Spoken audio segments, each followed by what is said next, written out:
Welcome back to the show. In 10 minutes, we'll check in on the top news websites, but right now it's over to Vicky again. Hey. Good morning, Carl. Good morning, one and all. Well, they're the 8 mates who famously named their band after the unemployment benefit form they were used to signing to get the dole. That was almost 30 years ago, and after a string of hit singles and albums and sellout shows around the world, they're headlining the ragamuffin reggae shows in Australasia and facing a massive challenge with one of their founding members deciding it's time to sign off. I spoke to Astro and Robin about the life and times of UB40. Red, red wine, stay close to me. With 51 hit singles under their collective belt, UB40 are one of the big... By the time we actually did do a show, we already had a fanatical following. Yeah, it's it's like the first little pub gig was sold out. Couldn't move. Yeah. There were more people outside of the bar, outside of the pub and the street than there were inside the pub. What were you like there? Crap.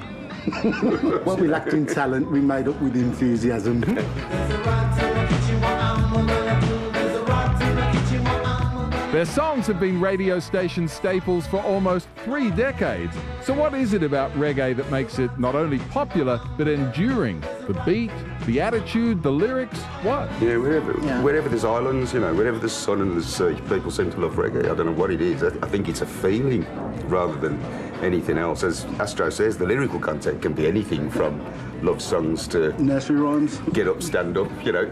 Well, even Paris, it can be anything, even you know. Paris Hilton can have a hit with a reggae song, huh? I don't mind spending some time. The stars shine so bright, but they're fading after. There were stories that you guys were suing Paris for ripping off Kingston Town. Yeah, well, that's because it was fairly obvious to everybody that it was very close to the original version of Kingston Town, but obviously we didn't write that. We're not suing anybody. We didn't write the song. It's a cover. But I do believe that the guy who wrote the original song, Kingston Town, Kendrick Patrick, who's known as Lord Creator, I believe his lawyers are talking to her lawyers about something. I got you, baby. I got you, baby. Which brings up the next delicate subject. Most of their big hits have been with other people's songs, right? Yes, our biggest hits are definitely have been covers. You know, people write better tunes than we do. So if we do a cover of them, then, you know... Yeah, plus the ones that, you know, like the Red Red Wines and Can't Help Falling in Love, they was hits to us as kids anyway. In the reggae world. In the reggae world, and we just believed that if they was exposed to the, you know, the general public, there'd be hits all over again.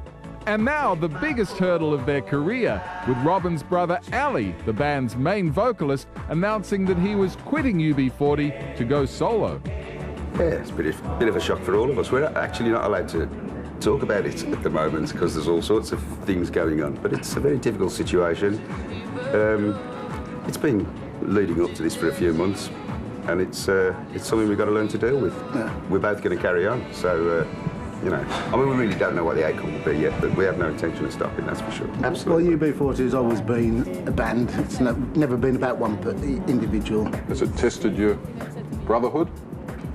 Of course. He's my brother, and I love him, you know, but what he wants to do with his life is up to him. He's a big boy now, Yeah. you know. So, despite the obvious tension and difficult times, the show goes on. The Ragamuffin tour continues, and UB40 are far from calling it a day. I mean, if we were getting signs telling us we ought to stop, then we might, you know, but There's like we're loving people it, are going to they're go out and loving buy it, the so, records. yeah. We'll keep making them and promoting. Well, beats having a real job, doesn't it? Absolutely, Yeah. absolutely. Yeah, certainly a little bad blood in the band, but business is booming, I've got to tell you. Along with Maxi Priest, the Wailers and Arrested Development, they played to 30,000 people in Rotorua in New Zealand on Saturday. A record crowd there. 30, that would have been... It went off in Rotorua on Saturday, let me tell you. They play the Horden in Sydney tonight, then the Enmore, then the Wacker, and, well, all the Ragamuffin dates are on our website. There's been a funny smell in the air at that concert, I would have thought. It's the sulphur in Rotorua. Yeah, definitely. Coming up after the news. Thank you, Dickie.